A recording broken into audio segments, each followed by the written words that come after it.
Hello, my name is Rob Plank, and today in our Apple class I want to talk to you about parental controls.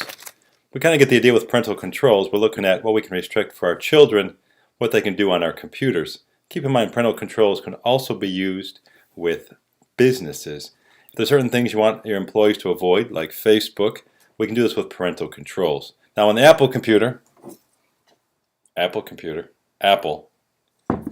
ability to go ahead within the operating system itself to make changes to a number of different resources. Those include the camera. We can turn that camera on or off so they don't have access to the camera to do Skype and similar things.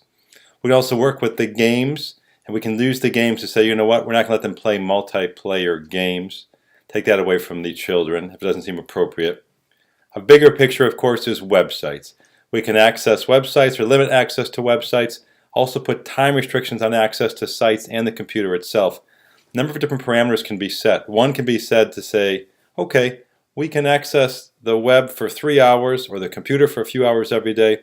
Let the child pick those hours. Another common way to go about this is to say, you know what, your access will end at 10 o'clock at night or 9 o'clock at night. It's bedtime, time to hit the hay.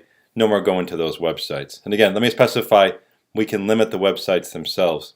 Also, we can work with email to say that the user can only individually contact people whose email address is in the contact list itself.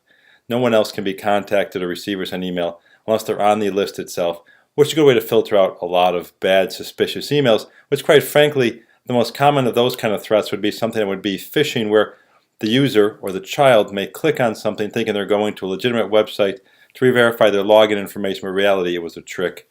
They've been duped into giving in their usernames and passwords. Let me go ahead and show everybody what these screens look like so we can see them on the Apple computer and follow along at home.